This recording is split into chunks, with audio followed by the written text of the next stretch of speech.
बोलिए सदगुरुदेव भगवान की जय।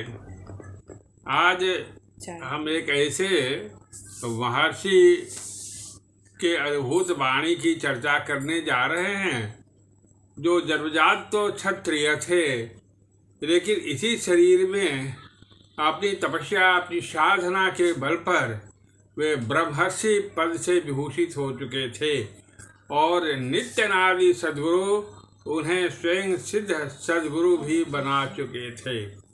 उनकी अद्भुत वाणी है जो ऋग्वेद में संग्रहित किया गया है। शुचिना वामन निशेरं स्वरदृशं केतु दिवो मुसर्बुधम् अग्निमूर्धानं दिवो अप्रतिष्कृतं ते भीमहे नेमषा वाजिन बृहत्। यह ऋचा एक ऐसे साधक के द्वारा अनुभूत किया गया है जिसने अपनी साधना में परमात्मा को साक्षात्कार कर लिया है। वे कहते हैं कि परमात्मा परम पवित्र हैं, उनके समान पवित्र कोई नहीं है, और जो व्यक्ति उनका साक्षात्कार प्राप्त करके उनके साथ युक्त हो जाता है वह भी लौह अग्निवत न्याय से उनके समान ही पवित्र हो जाता है।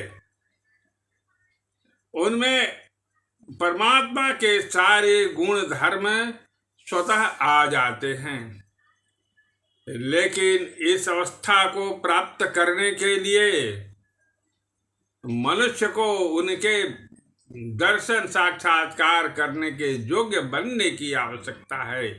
यह योग्यता प्रदान करने वाले एक मार्गदर्शक की आवश्यकता होती है। मार्गदर्शक वैसा होना चाहिए जो इस मार्ग पर स्वयं गमन करके वह परमात्मा को प्राप्त कर चुके हैं। अब वे ऐसे महापुरुष एकमात्र सद्गुरु हो, नित्यानादि सद्गुरु कहे जाते हैं, या उनके द्वारा प्राधिकृत कोई अभ्यासित सद्गुरु या परंपरा सद्गुरु होते हैं। इनको खोजने के लिए सच्चे जिज्ञासु को चाहिए कि प्राकृतिक भ्रम और चकाचौंध में भ्रमित न हो करके उस सच्चे सुख की प्राप्ति के लिए वैसे मार्गदर्शक के शरण में जाए। जब वैसे मार्गदर्शक मिल जाते हैं तब उनको अपनी योगज शक्ति से साधना अपने संरक्षण में करा लेते हैं। हम शरीर में बंधे हुए हैं, इसके लिए आवश्यकता होती है उस चेतन पथ को खोजने की, और चेतन पथ को खोजने के लिए हमें भी अपने चेतन स्वरूप में आने की आवश्यकता होती है। इसके लिए हमको चाहिए कि हम यह जो शरीरस्थ जो ब्रह्मांड है, इस ब्रह्मांड में बने हुए जो एक विशेष मार्ग है जो सामान्य मनुष्यों के लिए बंद रहता है, उसे ब्रह्मरंध्र, मूर्धा या योगियों की भाषा में दशम दरवाजा कहा जाता है, उससे हम बाहर निकल जाएं। बाहर निकलने के बाद में हमको चेतन प्रकाश क्रमिक रूप से मिलते जाते हैं, और उस चेतन प्रकाश में ही हमको वह सुगम पथ भी नजर आने लगता है। अब हम वह जीवात्मा, वह जिज्ञासु लोक लोकांतर में घूमने, वहाँ के दृश्य देखने में आनंदित न हो करके उस सुगम मार्ग से आरोहण करने लगता है। और जब ऊर्ध्वारोहण करते करते वह त्रिपाद ऊर्ध्व में पहुंच पाता है। परमात्मा का सिद्धांत है कि वे जितना सूक्ष्म हैं उनको कोई सूक्ष्म हो करके ही, निर्विकार हो करके ही दर्शन कर सकता है, साक्षात्कार कर सकता है।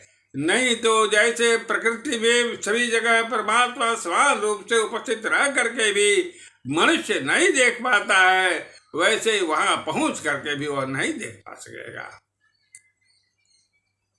इसके लिए जो आत्मिक शक्ति सुरती है उसको भी और सूक्ष्म हो करके तन्मय की अवस्था जिसे निरति कहते हैं वैसा होना पड़ता है।